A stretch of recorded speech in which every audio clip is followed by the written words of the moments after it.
बेटा kinematics of circular motion में हम नेक्स्ट लेक्चर सेकंड लेक्चर अपना आज शुरू करना है, ठीक है। लास्ट लेक्चर में हमने पढ़ लिया था एंगुलर डिस्प्लेसमेंट, एंगुलर वेलोसिटी, ये हमारा डिस्कशन हुआ था। Relation between linear velocity, angular velocity, v is equal to R omega हमने पढ़ लिया है। उस लेक्चर को देख लें, उसके बाद ही इसी लेक्चर पर पहुँचें, ठीक है। नेक्स्ट है बच्चों हमारा एंगुलर एक्सेलरेशन, एंगुलर एक्सेलरेशन, ठीक है। तो एंगुलर एक्सेलरेशन को यहाँ हम डिनोट करते हैं अल्फा से। किससे डिनोट करते हैं? अल्फा से। एंगुलर एक्सेलरेशन क्या होता है? Time rate of change of angular velocity, ठीक है। Time rate of change of angular velocity is called angular acceleration, delta omega upon delta T, ठीक है। Time rate of change of velocity क्या था? Linear acceleration था। तो acceleration क्या करता है? वेलोसिटी में चेंज लेके आता है।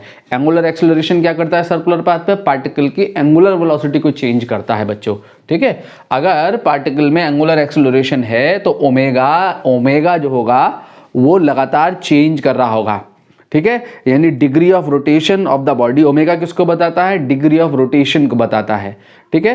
तो ओमेगा अगर अल्फा पॉजिटिव है तो ओमेगा लगातार इंक्रीज कर रहा होगा, ठीक। अल्फा पॉजिटिव होने का मतलब ये हुआ कि इसकी सबसे पहले इसको देखें, ये कौन सी क्वांटिटी है? ये वेक्टर क्वांटिटी है, वेक्टर क्वांटिटी है और इसकी एसआई यूनिट जो है रेडियन पर सेकंड स्क्वायर है, रेडियन पर सेकंड स्क्वायर है।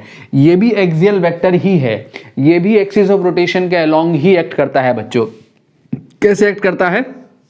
अगर ये हमारा सर्कुलर मोशन है, ठीक है, और सर्कुलर मोशन में एंगुलर वेलोसिटी कहाँ होगी? ऐसे कर्ल करेंगे, मैंने बताया था रोटेशन के डायरेक्शन में पाम को कर्ल करेंगे तो ऐसे एंगुलर वेलोसिटी एक्ट कर रही होगी।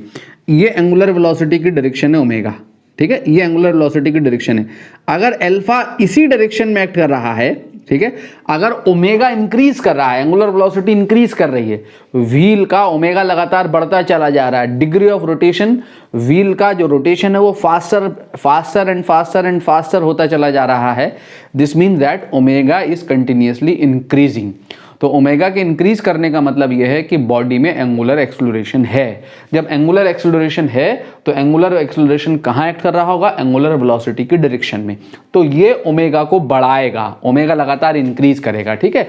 व्हील की स्पीड, पार्टिकल की स्पीड ऑन सर्कुलर पाथ लगातार इंक्रीज करती चली जाएगी, ठीक है। और अगर ऐसा है कि ओमेगा इज डिक्रीजिंग, ओमेगा अगर घट रहा है, ये सर्कुलर पाथ है, पार्टिकल ऐसे मूव कर रहा है तो ओमेगा ऊपर को है, और ओमेगा अगर डिक्रीज कर रहा है तो ओमेगा को जो डिक्रीज कराएगा अगेन एंगुलर एक्सेलरेशन कराएगा।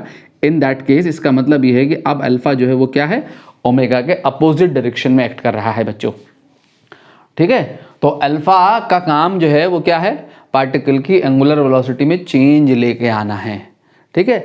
अगर particle constant angular velocity omega से घूम रहा है, कांस्टेंट वेलोसिटी से अगर कोई पार्टिकल रिवॉल्व कर रहा है तो इसका मतलब यह है कि उसका एंगुलर एक्सेलरेशन अल्फा जो होगा वो क्या होगा? जीरो, ठीक है। चेंज इन वेलोसिटी जीरो होगा और चेंज इन वेलोसिटी जीरो होने का मतलब अल्फा क्या होगा? जीरो होगा। ऐसे मोशन को हम यूनिफॉर्म सर्कुलर मोशन कहते हैं, जिसको हम अभी पढ़ने जा रहे हैं बच्चों थोड़ी देर के बाद, ठीक है। तो अल्फा का क्या काम हो गया? पार्टिकल की एंगुलर वेलोसिटी में चेंज लेके आना। इतनी सी बात समझ लें, ठीक है, ठीक है। अगर अल्फा पॉजिटिव है तो एंगुलर वेलोसिटी बढ़ेगी, या एंगुलर वेलोसिटी बढ़ रही है तो दिस मीन्स अल्फा पॉजिटिव है। अगर एंगुलर वेलोसिटी घट रही है तो this means that alpha is negative, ठीक है बच्चों। अगेन ये एक्सियल वेक्टर है, कहाँ एक्ट करता है? अलोंग एक्सिस ऑफ रोटेशन, ठीक है। नाउ इंस्टेंटेनियस अगर एंगुलर एक्सेलरेशन निकालें, इंस्टेंटेनियस एंगुलर एक्सेलरेशन, तो इंस्टेंटेनियस एंगुलर एक्सेलरेशन जो होगा बच्चों वो होगा, ये जो डेल्टा टी इंटरवल होगा वेरी स्मॉल होगा, limit delta T approaching to zero, तब इसको हम D omega upon D T कह सकते हैं, ठीक है। D omega upon D T differentiate कर देंगे एंगुलर वेलोसिटी को टाइम के रिस्पेक्ट में, रेडियन पर सेकंड स्क्वायर, ठीक है। अगर एंगुलर वेलोसिटी कांस्टेंट है तो कांस्टेंट का डिफरेंशिएशन जीरो होगा। इन दैट केस अल्फा जो होगा वो क्या होगा? जीरो, ठीक है बच्चों। क्लियर हो गया बच्चों angular acceleration. Now kinematical equation of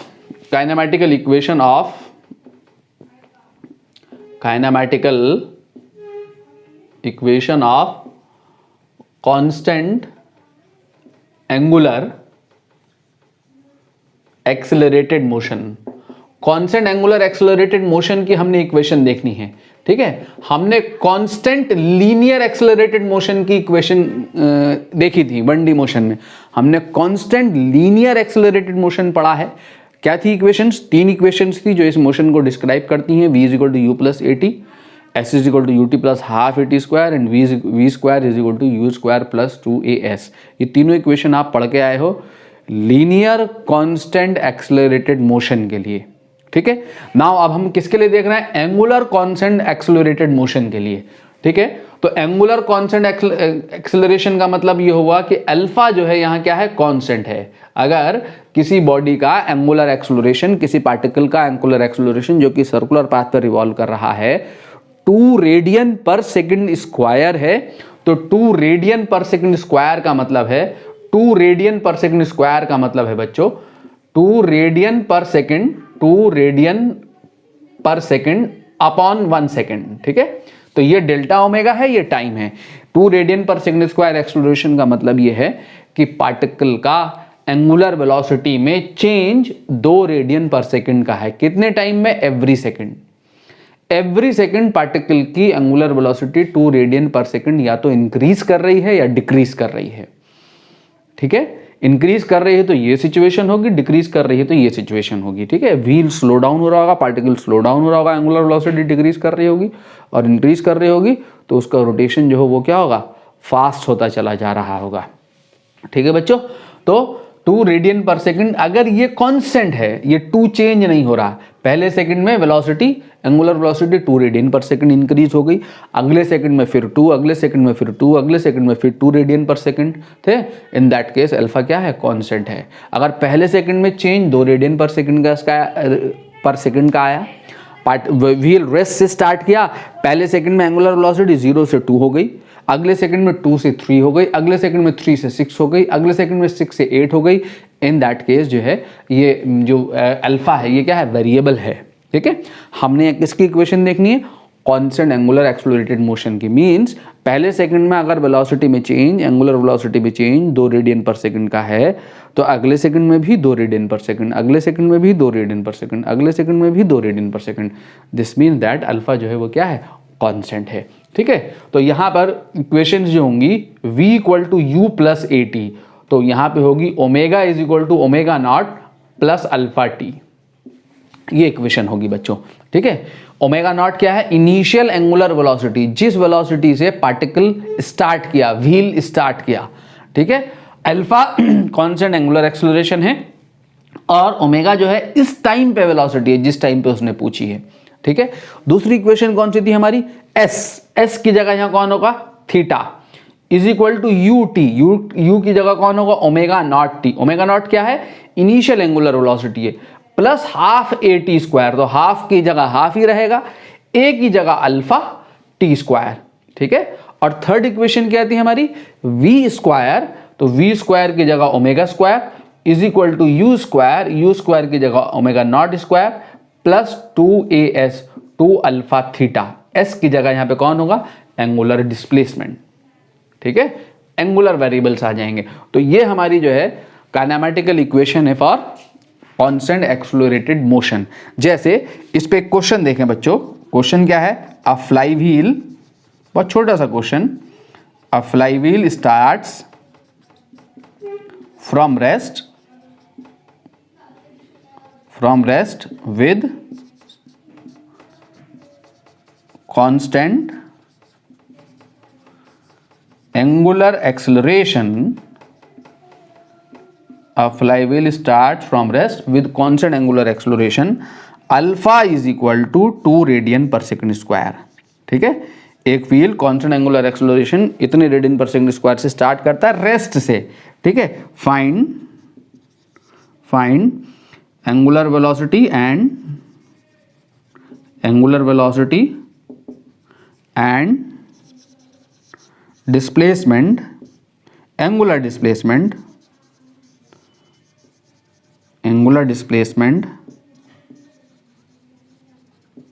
of wheel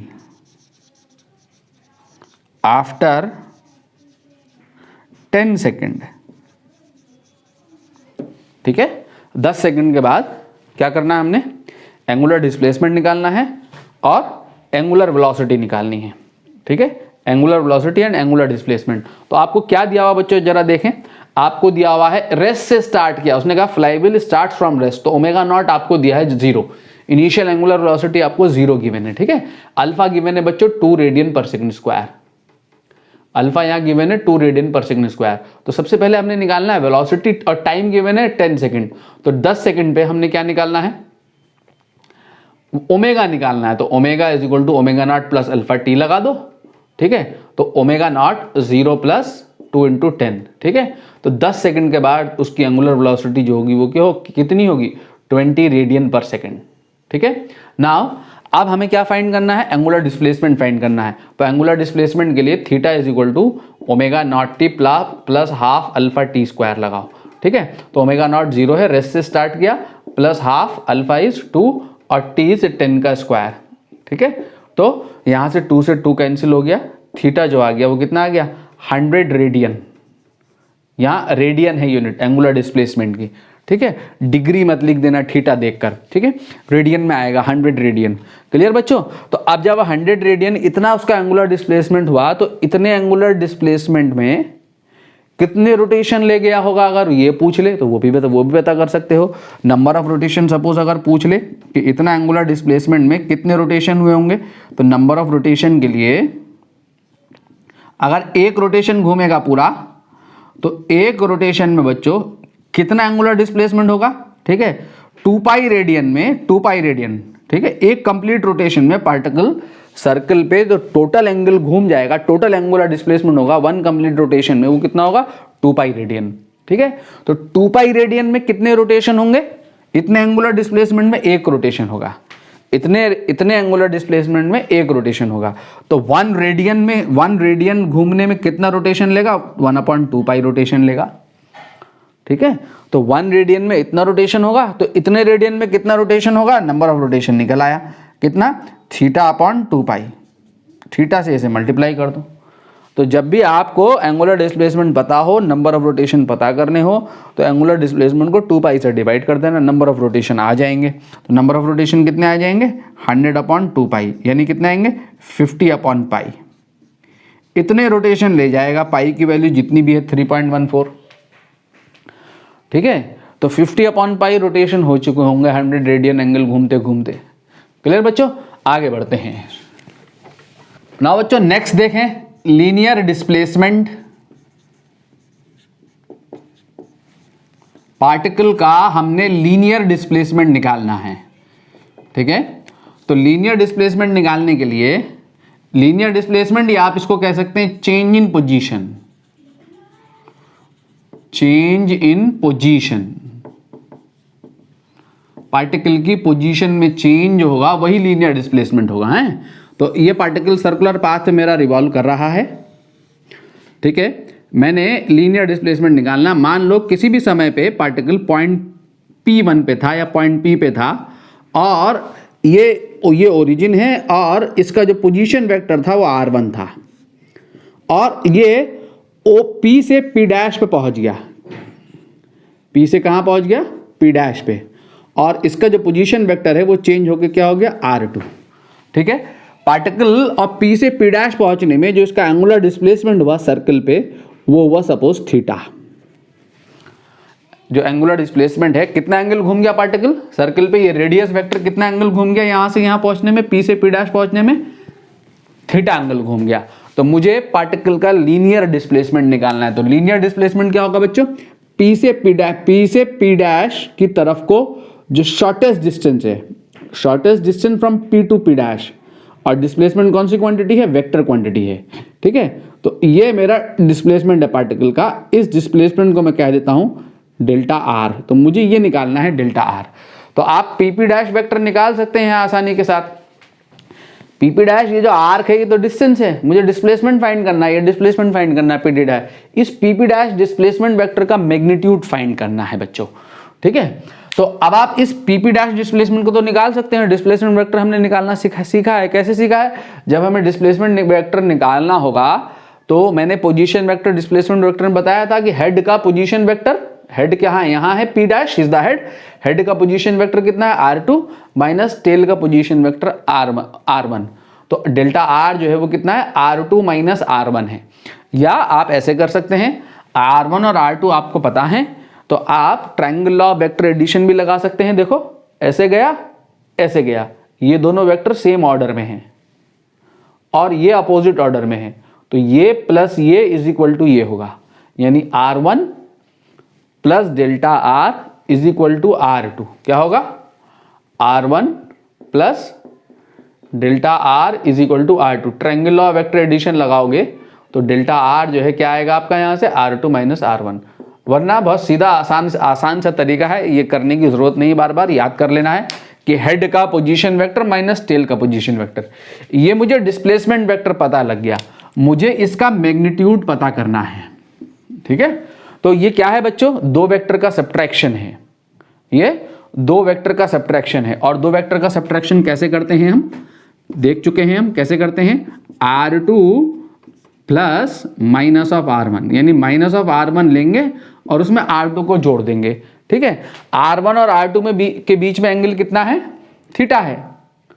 R2 और R1 के बीच में एंगल थीटा है, तो R2 और माइनस R1 के बीच में एंगल कितना होगा, 180 माइनस थीटा होगा। कैसे होगा 180 माइनस थीटा, कि माइनस R1 लो, देखो तो माइनस R1, तो R1 वेक्टर तो ये है, तो माइनस R1 क्या होगा, इधर चला जाएगा, जिधर मैंने पेन दिखाया है।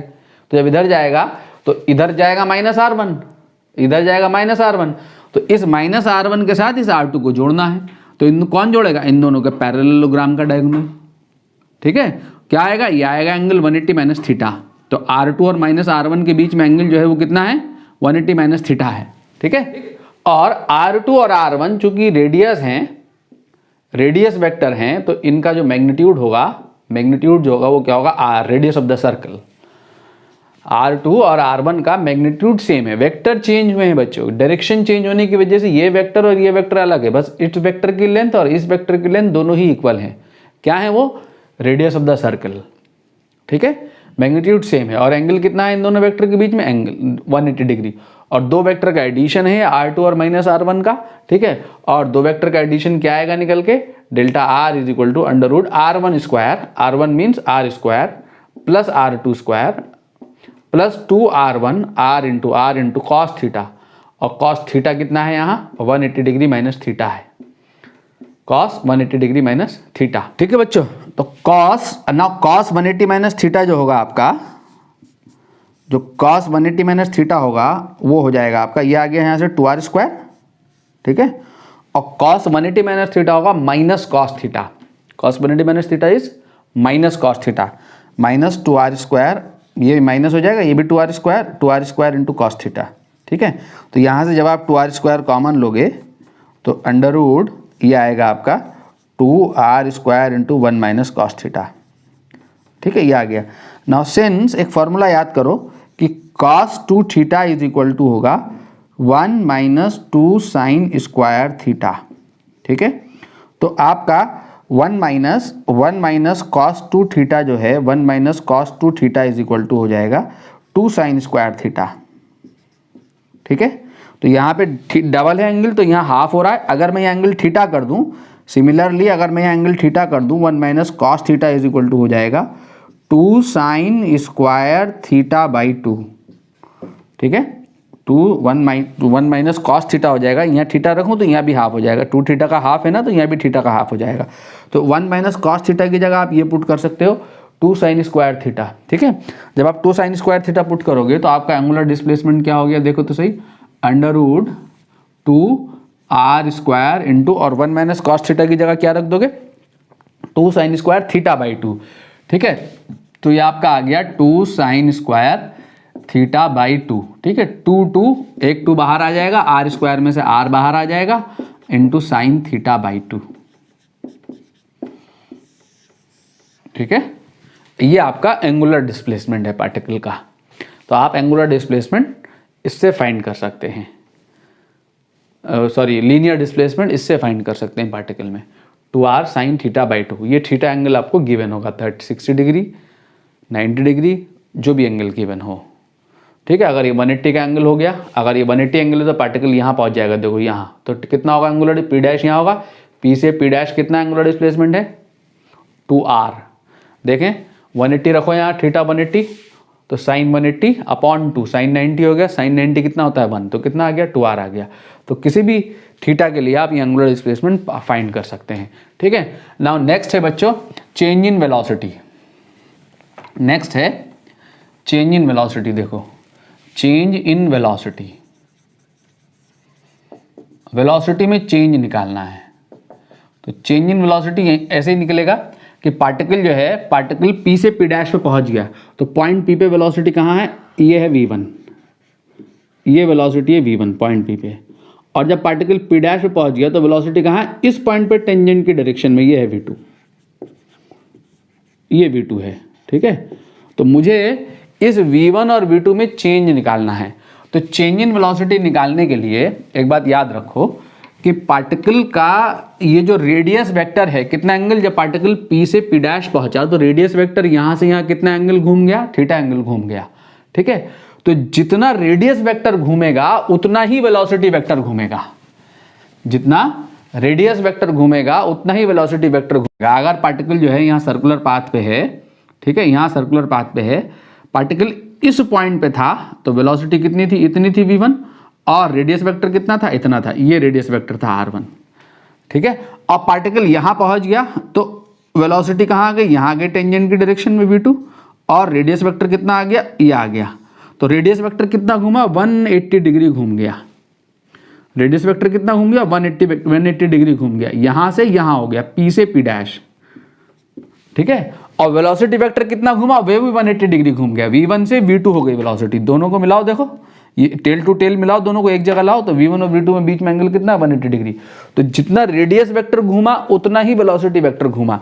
अगर पार्टिकल जो है, अगर पार्टिकल यहाँ है, इस पॉइंट पे है, याद करना, इस बात को याद कर लेना, अगर पार्टिकल यहाँ है तो वेलोसिटी ये है टेंजेंट की डायरेक्शन में, ठीक है। अगर पार्टिकल यहाँ पहुँच जाए, यहाँ पहुँच जाए, ठीक है, तो रेडियस वेक्टर कितना घूम गया, 90 डिग्री घूम गया, ये 90 डिग्री का एंगल घूम गया, यहाँ से यहाँ आ गया रेडियस वेक्टर। तो वेलोसिटी वेक्टर कितना घूम गया, देखो वेलोसिटी वेक्टर भी 90 डिग्री घूम गया, यहाँ से यहाँ आ गई वेलोसिटी। दोनों को टेल टू टेल मिलाओगे तो ये एंगल कितना होगा, 90 डिग्री।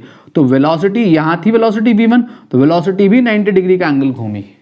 तो जितना रेडियस वेक्टर घूमा उतना ही वेलोसिटी वेक्टर घूमा, ठीक है। तो v1 और v2, अगर v1 co dot dot dot dot dot dot कर दोनों वेक्टर को टेल टू टेल बना के टेल टू टेल दोनों वेक्टर की जब मिलाओगे v1 और v2 की, तो ये v1 इसको डॉट डॉट करके पीछे लेके आओ, ठीक है।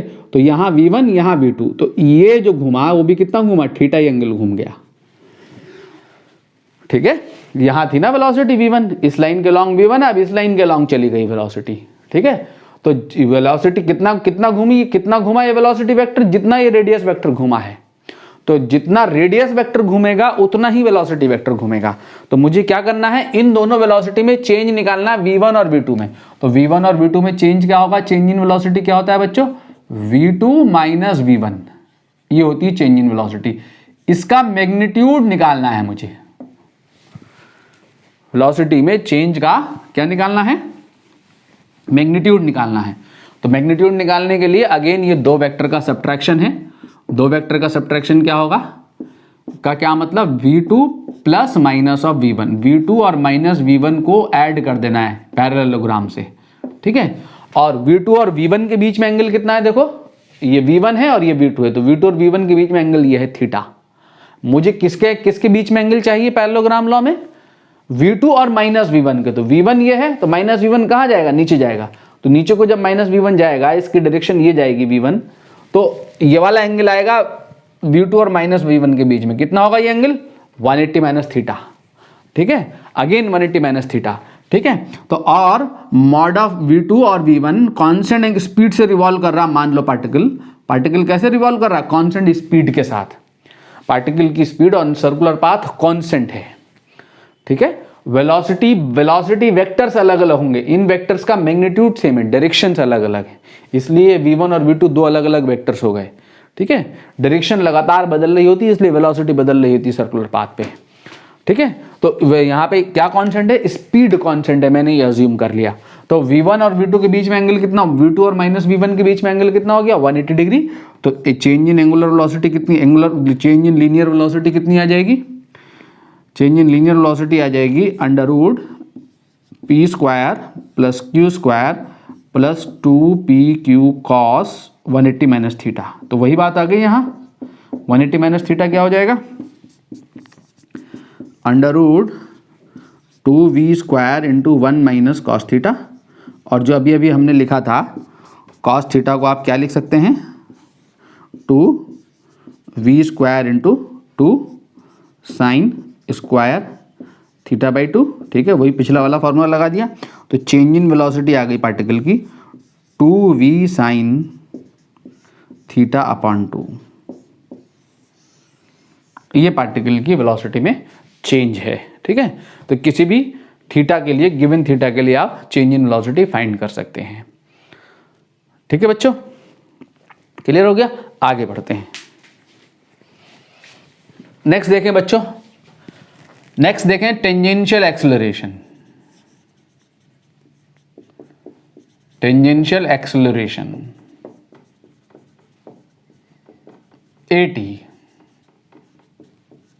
AT से इसको डिनोट करते हैं।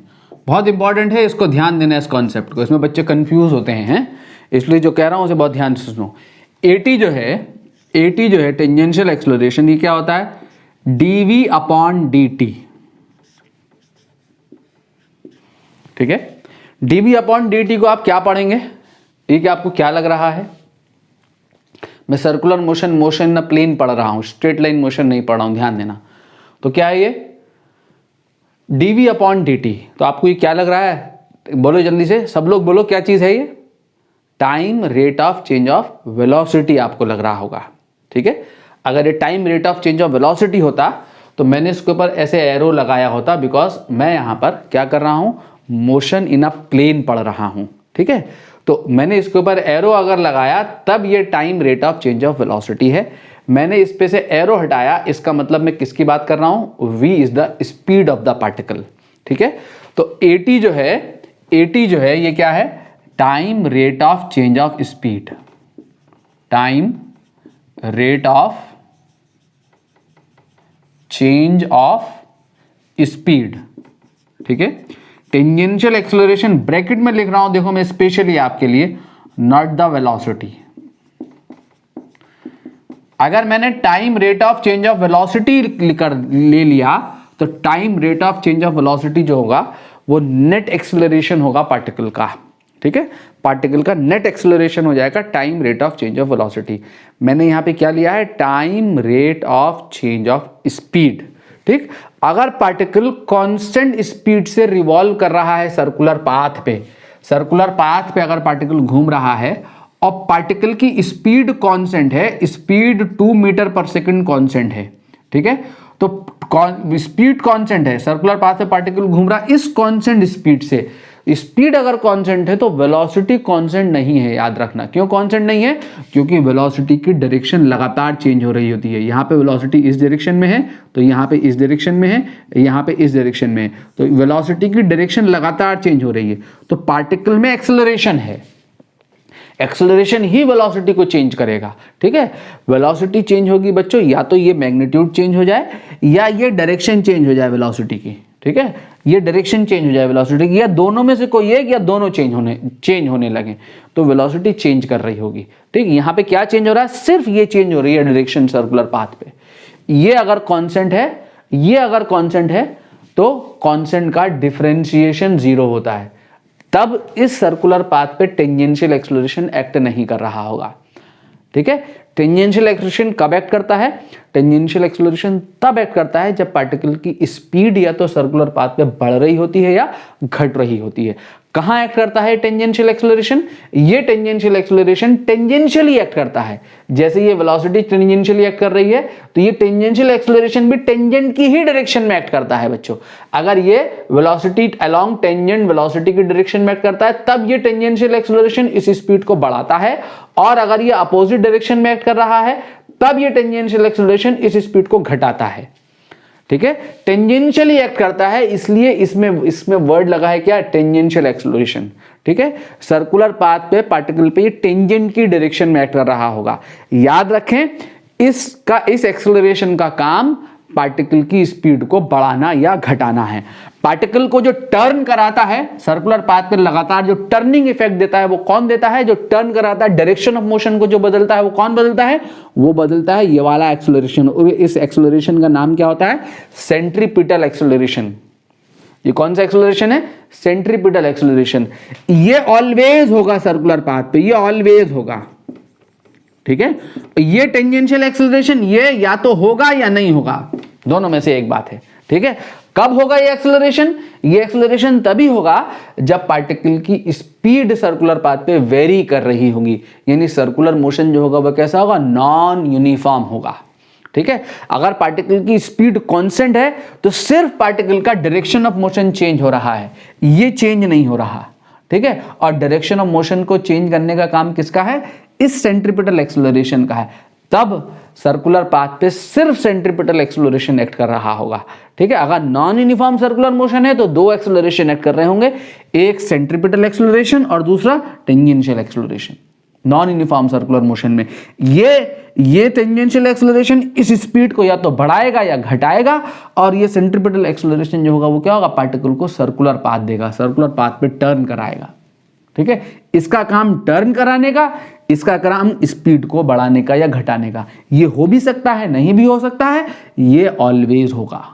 इसके बगैर सर्कुलर मोशन पॉसिबल नहीं है, क्योंकि यही जो है वो पार्टिकल को सर्कल दे रहा है, यही मोशन ही, यही एक्सेलरेशन ही पार्टिकल को सर्कल दे रहा। बच्चों ये बात याद रखें। तो ये जो है हमारा क्या है? Time rate of change of speed है, नॉट द वेलोसिटी, ठीक है। कहां एक्ट करता है? X tangentially, x tangentially, tangent की डायरेक्शन में, at any point on circular path, at any point on circular path, ठीक है। अगर मैं यहां पे r ओमेगा रख दूं, dv अपॉन dt है मेरा सर्कुलर एक्सेलरेशन, तो dv अपॉन dt में v is equal to R omega, speed हमारी r ओमेगा भी होती है, ठीक है। तो ये at इज इक्वल टू क्या हो गया मेरा? at इज इक्वल टू हो गया बच्चों, देखो क्या हो गया? r बाहर आ गया यहाँ, dv अपॉन dt इंटू, इसको मैं क्या लिख सकता हूँ? r into D omega upon dt, और ये डी ओमेगा अपॉन dt जो है वो क्या है? अल्फा है। तो dv upon dt is equal to r alpha. ये मेरा टेंजेंशियल एक्सेलरेशन, इतना मीटर पर सेकंड स्क्वायर, इसकी यूनिट मीटर पर सेकंड स्क्वायर है, ठीक है।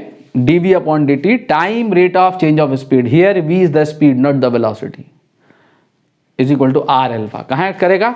X tangentially at any point, x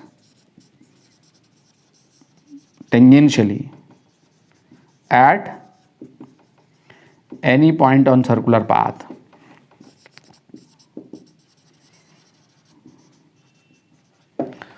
ठीक है। टेंजेंशियली एक्ट करेगा सर्कुलर पाथ पे, ठीक है बच्चों। नाउ नेक्स्ट है हमारा, नेक्स्ट है हमारा बच्चों सेंट्रीपिटल एक्सेलरेशन। इसका प्रूफ हम बाद में देखेंगे, हैं अभी इसी लेक्चर में या नेक्स्ट लेक्चर में इसका प्रूफ देखूंगा मैं सेंट्रीपिटल एक्सेलरेशन का। अभी मैं दोनों एक्सेलरेशन पे बात कर रहा हूं, सिर्फ बात कर रहा हूं, ठीक है। तो सेंट्रीपिटल एक्सेलरेशन में मैंने अभी आपको बताया कि सर्कुलर मोशन में पार्टिकल का डायरेक्शन ऑफ मोशन लगातार चेंज हो रहा होता है, ठीक है। तो डायरेक्शन ऑफ मोशन को चेंज करने का काम जो है वो किसका है? सेंट्रीपिटल एक्सेलरेशन का है। तो इन यूनिफॉर्म सर्कुलर मोशन, अगर मैं यूनिफॉर्म सर्कुलर मोशन कह दूं तो उसमें टेंजेंशियल एक्सेलरेशन खत्म हो गया, बिकॉज स्पीड जो होगी वो क्या होगी? कांस्टेंट होगी। इन यूनिफॉर्म सर्कुलर मोशन किसे कहते हैं? यूनिफॉर्म सर्कुलर मोशन ऐसा मोशन जिसमें speed of particle on circular path constant है, ब्रैकेट में लिख दिया मैंने, स्पीड जो है वो क्या है? कांस्टेंट। तो इन यूनिफॉर्म सर्कुलर मोशन, ठीक है, velocity of particle, velocity of particle continuously changes, ठीक है।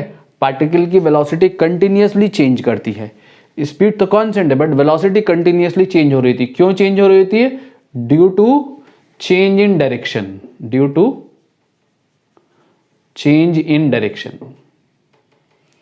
ठीक है, डायरेक्शन के चेंज होने की वजह से पार्टिकल की वेलोसिटी लगातार चेंज हो रही होती है। और वेलोसिटी को चेंज करने का काम किसका है बच्चों? वेलोसिटी चेंज हो रही है मीन्स एक्सेलरेशन है। Acceleration is equal to change in velocity, ठीक है, due to which an acceleration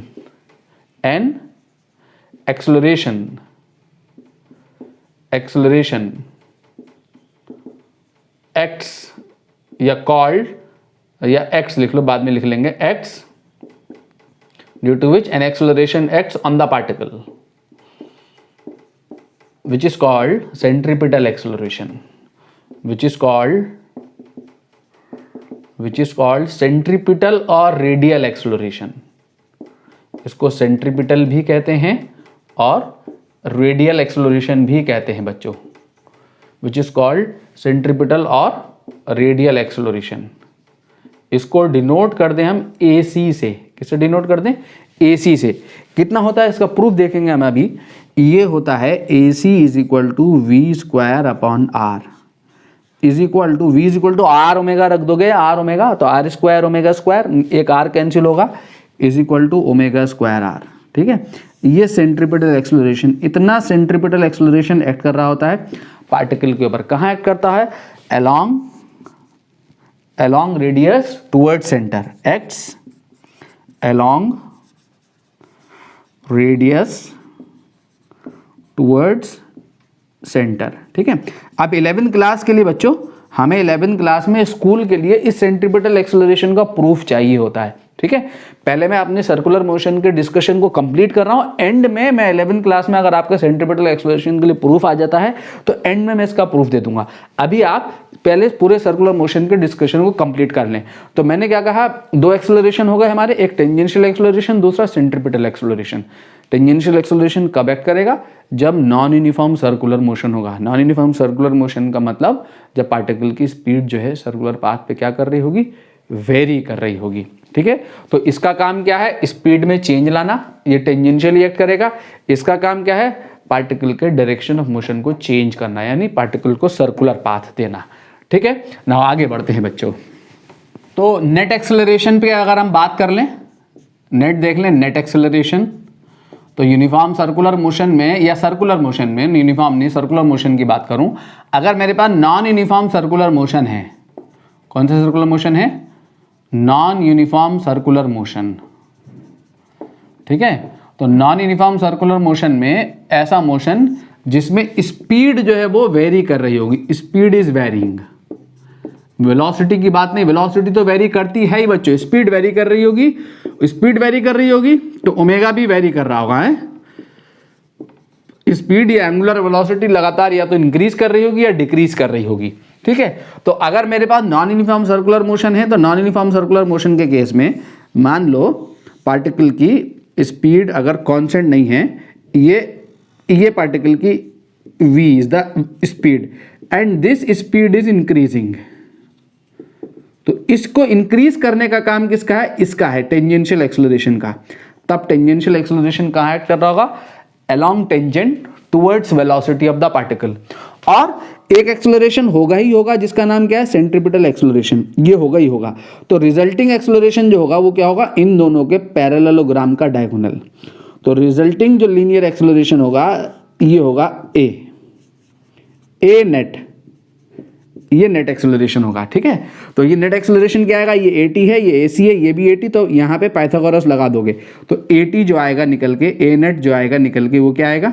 under root AC square plus AT square, ये आएगा निकल के। AC क्या है आपका? अभी मैंने बताया है, AC क्या है आपका? अंडररूट V स्क्वायर या ओमेगा स्क्वायर लिख दोगे अपॉन R, और AT क्या है आपका? DV अपॉन DT या R alpha, time rate of change of speed, ये आपका AT है, ठीक है। और अगर आपको डायरेक्शन भी निकालनी हो तो मान लो ये नेट एक्सेलरेशन इस टेंजेंट से अल्फा डिग्री के एंगल पे है, आप ये डायरेक्शन भी निकाल सकते हो। तो अल्फा जो है वो कितना आ जाएगा? tan alpha is equal to perpendicular, this is perpendicular AC upon base, perpendicular upon base AC upon AT। तो ये आपकी डायरेक्शन, यहाँ से आप अल्फा निकाल सकते हो कि ये आपका नेट एक्सेलरेशन हो गया, ठीक है, और ये उसकी डायरेक्शन हो गई, ठीक, अगर पार्टिकल जो है ये सर्कुलर मोशन है, मान लो नॉन यूनिफॉर्म सर्कुलर मोशन की बात कर रहा हूं मैं, और इस पॉइंट पे ये स्पीड ऑफ द पार्टिकल है, ठीक है, और पार्टिकल की स्पीड v या v यहां वेलोसिटी ना समझें आप, v यहां पे स्पीड की बात हो रही है, speed of the particle is decreasing, मैं स्पीड लिख देता हूं, ठीक है, सर्कुलर पाथ पे स्पीड है, यहां पे v क्या है, ये v क्या है, स्पीड है, ठीक है। अगर स्पीड डिक्रीज कर रही है तो डिक्रीज कौन कराएगा, टेंजेंशियल एक्सेलरेशन। अब इसका मतलब ये हुआ कि टेंजेंशियल एक्सेलरेशन जो है वो कहां एक्ट कर रहा है, opposite to the velocity of the particle, ठीक है। और सेंट्रीपिटल एक्सेलरेशन कहां होगा, यही सेंटर की तरफ को टुवर्ड्स AC, तो रिजल्टिंग एक्सेलरेशन क्या होगा, अगेन इन दोनों के पैरेललोग्राम का डायगोनल, ये रिजल्टिंग एक्सेलरेशन निकल के आएगा A नेट, ठीक है,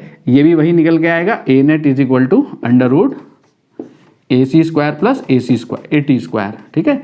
और यहाँ से अगर अल्फा निकालना हो, मान लो ये डायरेक्शन निकालनी हो, तो 10 alpha is equal to AC upon AT, ठीक है, AC अपॉन AT।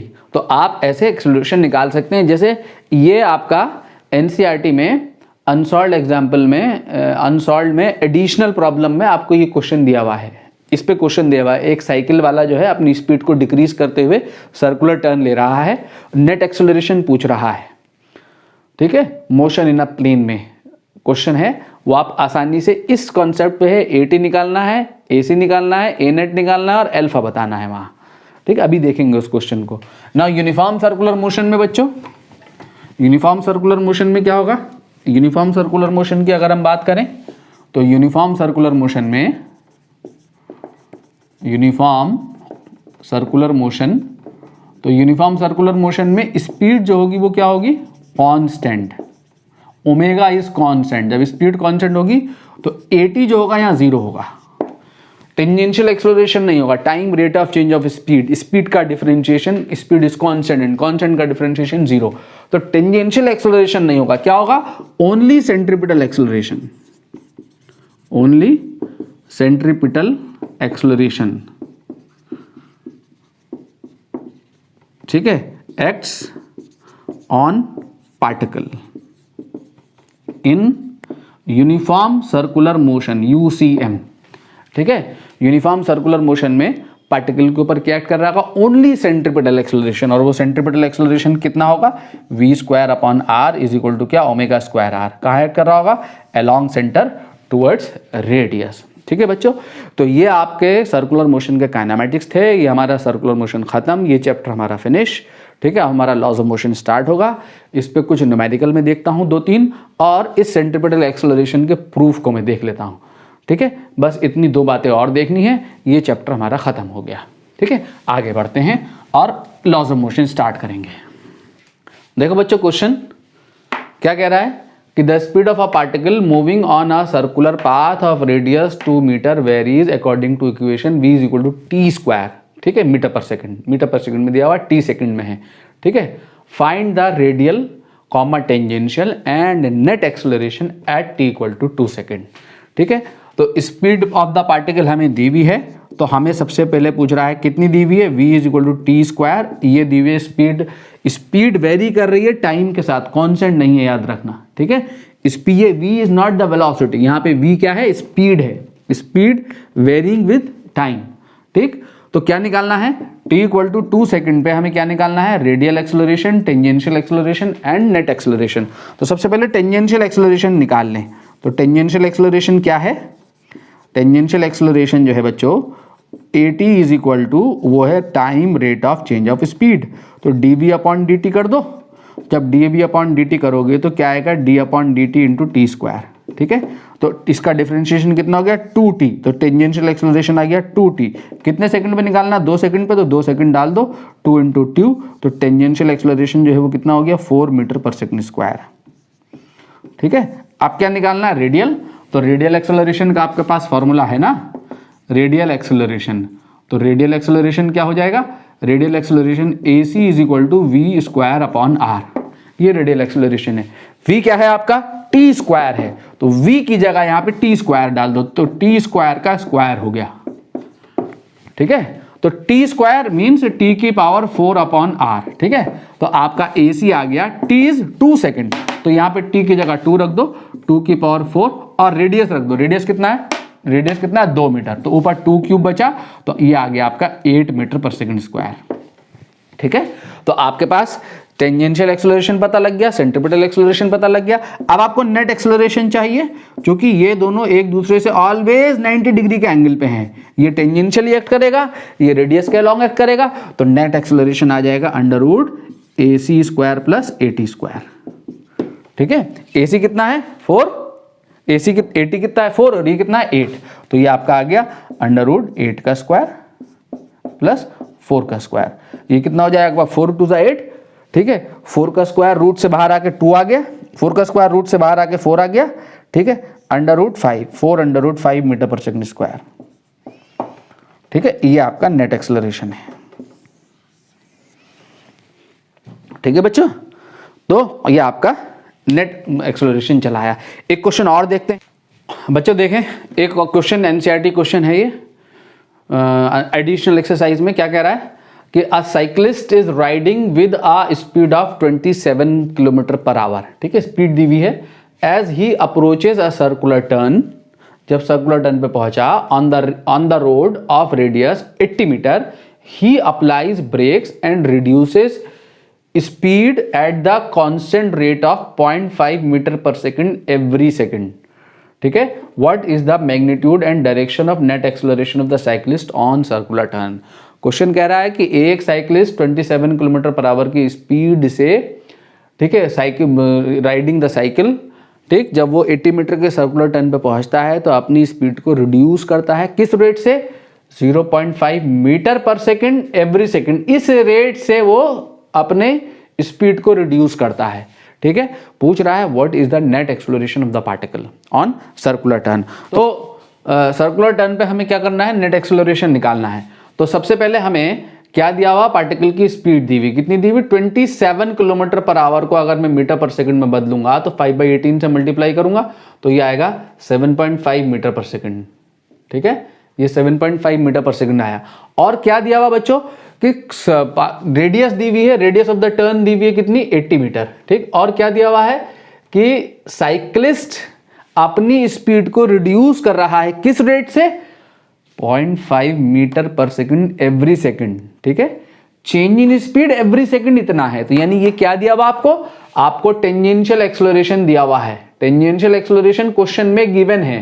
कितना गिवन है टेंजेंशियल एक्सेलरेशन?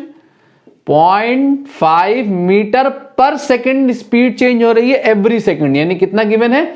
0.5 मीटर पर सेकंड स्क्वायर आपको टेंजेंशियल एक्सेलरेशन गिवन है। ठीक है, आपको क्या बताना है? नेट एक्सेलरेशन बताना है। तो अब आप V और R से सेंट्रीपिटल एक्सेलरेशन निकाल लो। तो सेंट्रीपिटल एक्सेलरेशन कितना आएगा? सेंट्रीपिटल एक्सेलरेशन हो गया आपका AC is equal to V square upon R। ठीक है, तो V कितना है? यहां से V डाल दो, 7.5 का स्क्वायर अपॉन 80। ठीक है, तो 7.5 का स्क्वायर अपॉन 80 आपका ये क्या आ गया? सेंट्रीपिटल एक्सेलरेशन निकल के आ गया। ये आपका लगभग निकल के आएगा 0.7 मीटर पर सेकंड स्क्वायर। ठीक है, ये आपका सेंट्रीपिटल एक्सेलरेशन आ गया, ये आपका टेंजेंशियल एक्सेलरेशन आ गया। अब आपको नेट एक्सेलरेशन निकालना है। तो फिगर में आप एग्जामिनर को दिखाओगे नेट एक्सेलरेशन कैसे, कि ये पार्टिकल की स्पीड है। ठीक, क्योंकि स्पीड डिक्रीज करी तो इसका मतलब टेंजेंशियल एक्सेलरेशन अपोजिट डायरेक्शन में एक्ट किया। ये आपका सेंट्रीपिटल एक्सेलरेशन है। ठीक है, तो रिजल्टिंग एक्सेलरेशन होगा इन दोनों के पैरेललोग्राम का डायगोनल। ठीक है, तो ए नेट ये आपका आ गया, ए नेट। ठीक है, तो ए नेट आएगा आपका, ए नेट आएगा अंडर रूट कितना? AC square plus AT square. ठीक है, तो अंडर रूट AC इज 0.7 का स्क्वायर प्लस 0.5 का स्क्वायर। तो ये ए नेट आएगा आपका 0.84 मीटर पर सेकंड स्क्वायर। तो ये आपका नेट एक्सेलरेशन आ गया। कहाँ एक्ट कर रहा है? ये एक्ट कर रहा है, कहाँ एक्ट कर रहा है? Alpha is equal to 10 alpha is equal to, अगर ये इस टेंजेंट से अल्फा डिग्री के एंगल पे एक्ट कर रहा है तो AC upon AT, AC upon AT। AC कितना है? AC है 0.7 और AT कितना है? AT है 0.5। तो यानी 7/5। तो alpha is equal to 10 inverse you can write 7/5। बस ये आपको आंसर छोड़ देना है विद टेंजेंट। ठीक है, विद टेंजेंट। ठीक है, टेंजेंट के साथ सर्कुलर पाथ पे जो टेंजेंट है उसके साथ इतने एंगल पे कितना एक्सेलरेशन 0.84 मीटर पर सेकंड स्क्वायर नेट एक्सेलरेशन ये एक्ट कर रहा है बच्चों। ठीक है, ये आंसर है। ठीक, सर्कुलर मोशन आपका खत्म हो गया काइनेमैटिक्स, ये चैप्टर हमारा खत्म हो गया। सिर्फ मैं लास्ट एक डेरिवेशन देखता हूं और इस चैप्टर को खत्म करता हूं बच्चों। ठीक है, now centripetal acceleration, centripetal acceleration derivation देख रहे हैं बच्चों।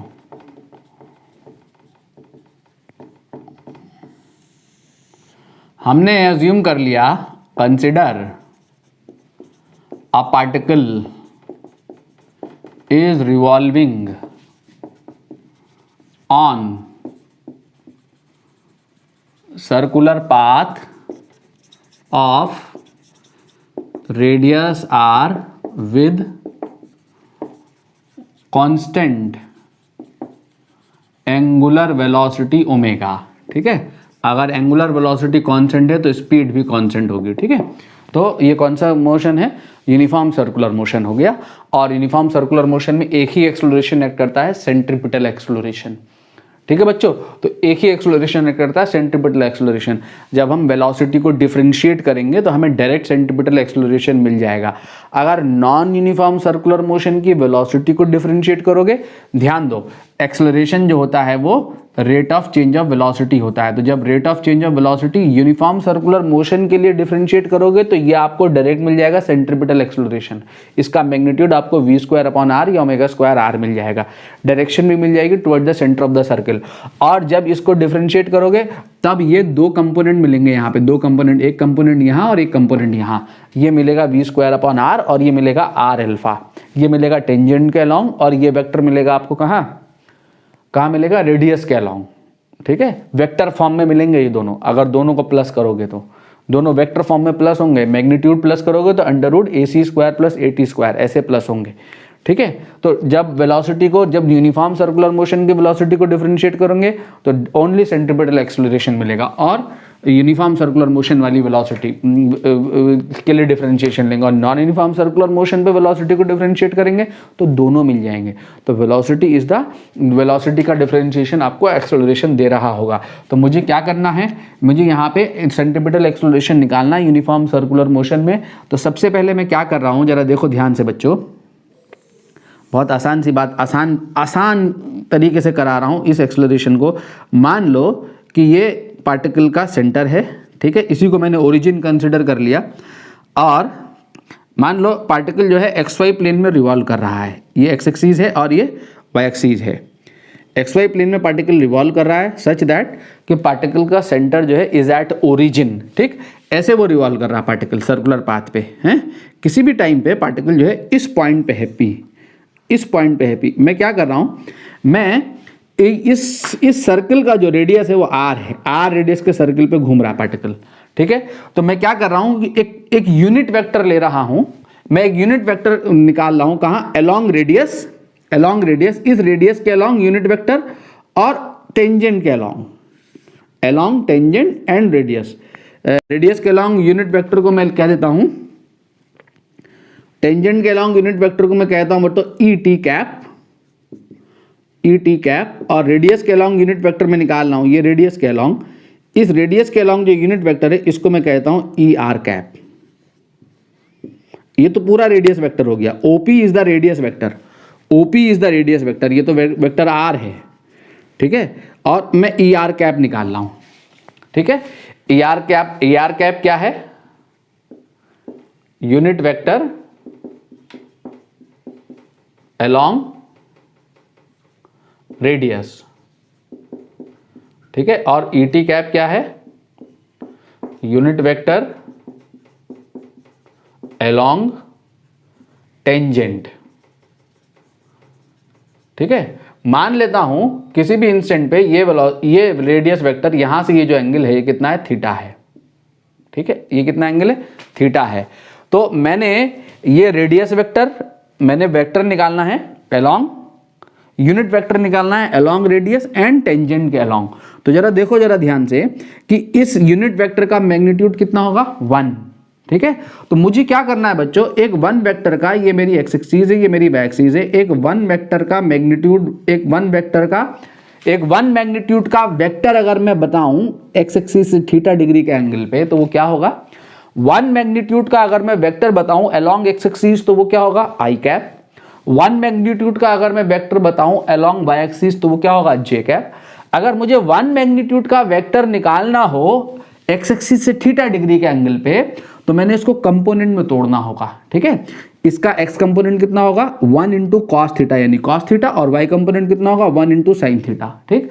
तो जो ई टी कैप होगा, ये जो ई आर कैप होगा, वन मैग्नीट्यूड का यूनिट वेक्टर जो होगा ई आर कैप क्या होगा जरा देखो तो सही, ई आर कैप होगा हमारा 1 इंटू कॉस थीटा यानी कॉस थीटा आई cap plus 1 into sine theta यानी साइन थीटा जे कैप। ये मेरा क्या आ गया ई आर कैप आ गया, यूनिट वेक्टर आ गया अलोंग रेडियस, ठीक है। अब मैं इस टेंजेंट के अलोंग यूनिट वेक्टर निकालना चाहता हूं अगेन वन मैग्नीट्यूड का, तो मैं यहां से इसके पैरेलल यहां पे मेरी एक्स एक्सिस है, ये मेरी एक्स एक्सिस हो गई, ये मेरी क्या हो गई वाई एक्सिस हो गई, ठीक है। ये एक्स एक्सिस हो गई, ये एक्स एक्सिस है, ये वाई एक्सिस है। जरा देखें ध्यान से, ये जेड बना ना, देखो ये जेड बन गया, इस जेड में ये एंगल थीटा है तो ये वाला एंगल भी थीटा है, ठीक है। ये रेडियस है, ये टेंजेंट है, तो ये एंगल कितना हो गया 90 माइनस थीटा, तो ये वाला एंगल जो हो गया वो कितना हो गया, ये वाला एंगल हो गया थीटा, ठीक है। अब मुझे ये तो मैंने निकाला था क्या ई T cap, sorry E R cap, अब मुझे क्या निकालना ई टी कैप। तो ई टी कैप में क्या है देखो, ई टी कैप मेरा वेक्टर ये मिला मेरा ई टी कैप टेंजेंट के अलोंग, कहाँ वाई एक्सिस से थीटा एंगल पे, वाई एक्सिस ये वाई एक्सिस है, ये थीटा मिला एंगल, ठीक है। ये हमारी एक्स एक्सिस है, ये हमारी वाई एक्सिस है। तो ई टी कैप क्या होगा, इसका एक्स कंपोनेंट कहाँ जाएगा इधर जाएगा, और वाई कंपोनेंट कहाँ जाएगा देखो इधर जाएगा। तो मैंने क्या बताया था, जिससे थीटा बनता है वो वाला कंपोनेंट कौन होता है कॉस, तो ये वाला कॉस है और ये वाला साइन है, ठीक है। तो एक्स कंपोनेंट साइन है, कितना मैग्नीट्यूड है, वन मैग्नीट्यूड का यूनिट वेक्टर है। तो ई टी कैप जो होगा वो क्या होगा, ये कितना हो गया 1 इंटू साइन थीटा यानी sine theta into I cap ना करके माइनस आई कैप लगाना है। क्यों लगाना है माइनस आई कैप, बिकॉज ये नेगेटिव डायरेक्शन में है, तो माइनस साइन आगे लगाओ, minus sine into I cap, minus sine theta I cap, ठीक है। और ये cos theta plus cos theta जे कैप। तो मुझे ये जो है क्या पता लग गया बच्चों, मैंने यूनिट वेक्टर निकाल लिया पार्टिकल के रेडियस के अलोंग और टेंजेंट के अलोंग, ठीक है।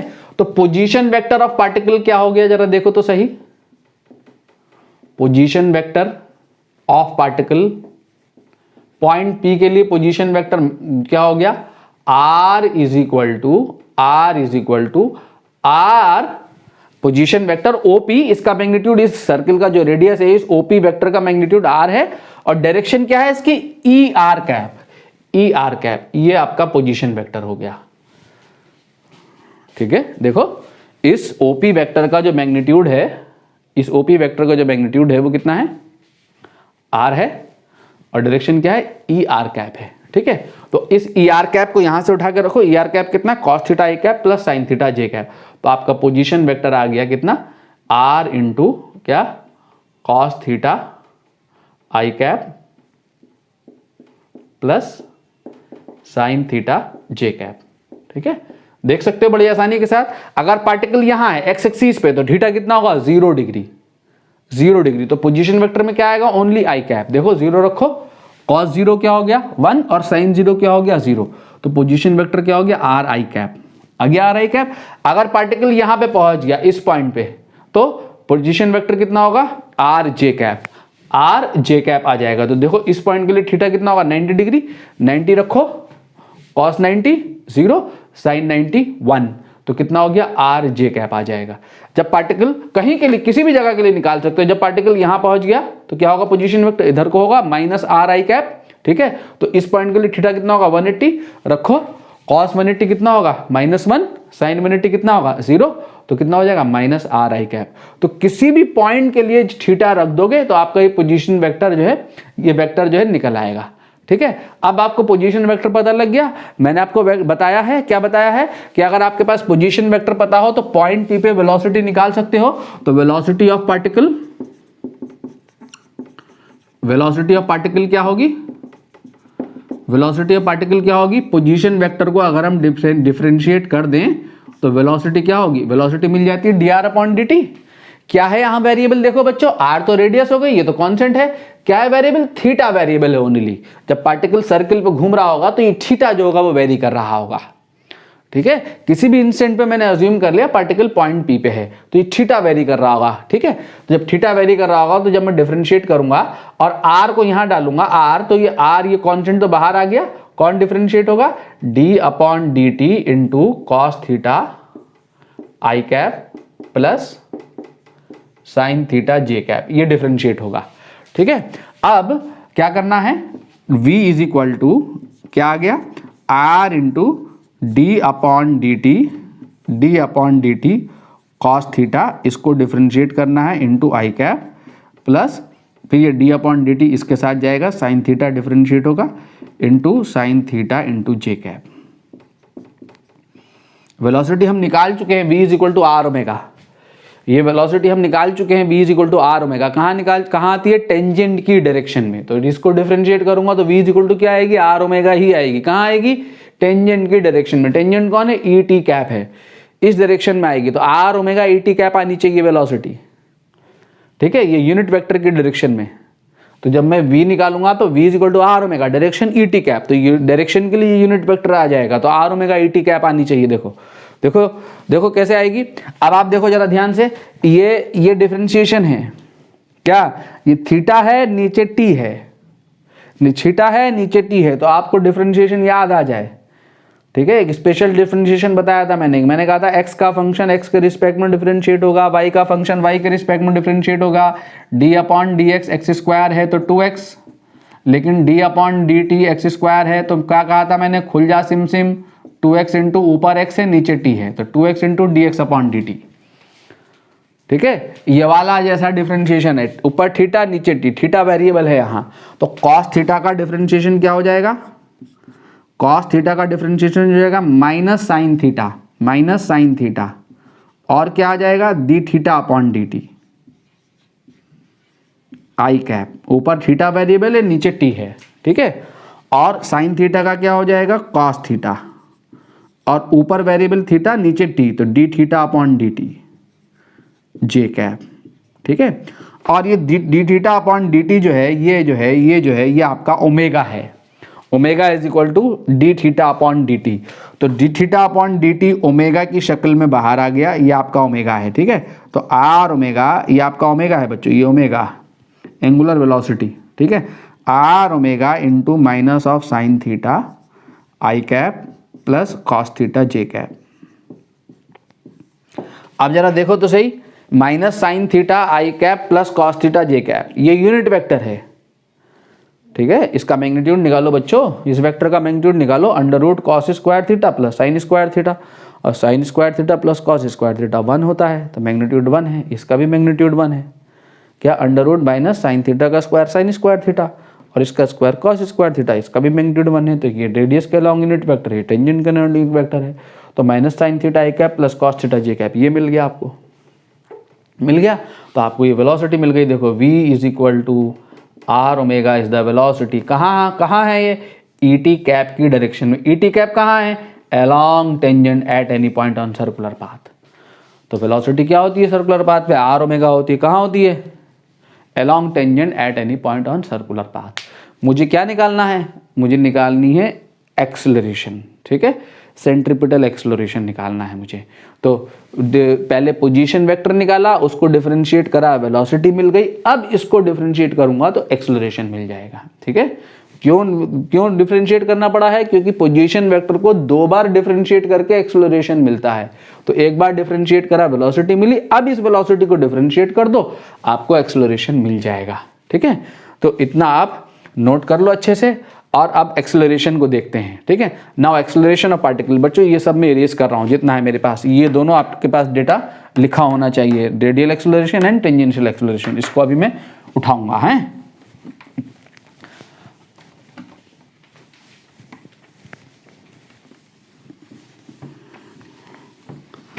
ठीक है, इसको छोड़ देता हूं मैं वेलोसिटी को। Now centripetal acceleration,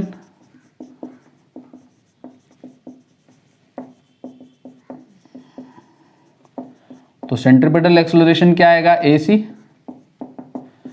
AC is equal to, चूंकि हम कांस्टेंट यूनिफॉर्म सर्कुलर मोशन के लिए कर रहे हैं, तो जब इसको इस वेलोसिटी को डिफरेंशिएट करेंगे तो हमें ओनली सेंट्रीपिटल एक्सेलरेशन मिलेगा, dv अपॉन dt। v रख दो, कौन सा वाला v, ये वाला v, क्योंकि इसमें थीटा वेरिएबल है, थीटा वेरी कर रहा है, तो v रखो यहाँ। तो ये r ओमेगा तो कांस्टेंट है, ये तो बाहर आ गया, तो AC is equal to r omega आपका बाहर आया। अब कौन डिफरेंशिएट हो जाएगा, d अपॉन dt, यहाँ पे मैंने v रख दिया बच्चों। v क्या है यहाँ, v आपका ये है r omega into minus sine theta आई कैप प्लस कॉस थीटा जे कैप, ये है। ठीक है, तो r ओमेगा बाहर आ गया और ये डिफरेंशिएट हो जाएगा, कौन डिफरेंशिएट हो जाएगा, माइनस साइन थीटा आई कैप प्लस कॉस थीटा जे कैप, ये डिफरेंशिएट होगा। तो AC आपका आएगा r ओमेगा इंटू क्या हो गया, देखो जरा, minus d upon dt into sine theta आई cap plus d upon dt into cos theta जे कैप। ठीक है, ये आपका डिफरेंशिएशन हो गया। साइन थीटा का डिफरेंशिएशन क्या होता है, कॉस, तो AC is equal to r omega, तो माइनस कॉस थीटा और ऊपर थीटा नीचे थी into D theta upon D T I cap, और कॉस का डिफरेंशिएशन क्या होता है, माइनस साइन थीटा और ऊपर थीटा नीचे टी, तो D theta upon D T J cap. यह क्या बच्चों, तो अब आपका ये आ गया, ये ओमेगा है, ये आपका ओमेगा है, तो ये omega D theta omega omega बाहर आ गया, तो क्या हो गया, AC आपका आ गया ओमेगा स्क्वायर R। ठीक है, और माइनस साइन भी कॉमन ले लिया, तो माइनस ओमेगा स्क्वायर R, तो यहां से बचा कॉस थीटा आई कैप प्लस साइन थीटा जे कैप। ठीक है, ये आपका सेंट्रीपिटल एक्सेलरेशन मिला। तो अब आपके पास, इसको देखो जरा ध्यान से, कॉस थीटा आई कैप प्लस साइन थीटा जे कैप क्या है, ER कैप, तो AC इज इक्वल टू आपका आ गया minus omega square R into ER cap. ये आपका सेंट्रीपिटल एक्सेलरेशन मिल गया। क्या मिला centripetal acceleration, AC is equal to omega square R। क्या मिला बच्चों, AC is equal to omega square R। कहाँ मिला ये centripetal acceleration, minus ER cap के डायरेक्शन में। माइनस ER कैप कहाँ है, ER कैप है along radius away from centre, along radius away from centre, तो माइनस ER कैप कहाँ होगा, इसके opposite, along radius toward centre. ठीक है, तो ये बता रहा है कि पार्टिकल पे सेंट्रीपिटल एक्सेलरेशन कितना है, ओमेगा स्क्वायर R है, कहाँ ऐड कर रहा है, माइनस ER कैप के डायरेक्शन में। माइनस ER कैप कहाँ है, अलोंग रेडियस टुवर्ड सेंटर। ठीक है, तो इसका मतलब centripetal acceleration omega square R act करता है पार्टिकल पे, कहाँ एक्ट करता है, अलोंग रेडियस टुवर्ड सेंटर। और AC की वैल्यू यहाँ रख दो, कितनी, V upon R, omega is equal to V upon R, तो V upon R into ER cap, तो ये कितना हो जाएगा, AC is equal to minus of V square upon R into ER cap. ठीक है, ये सेंट्रीपिटल एक्सेलरेशन है, acts along minus ER cap की डायरेक्शन में, यानी अलोंग रेडियस टुवर्ड्स सेंटर। ठीक है, तो ये आपका प्रूफ हो गया सेंट्रीपिटल एक्सेलरेशन बच्चों। ये चैप्टर हमारा खत्म हो चुका है। अगली क्लास में हम लॉज ऑफ मोशन स्टार्ट करेंगे। ठीक है, ओके देन, अगली क्लास में मिलते हैं।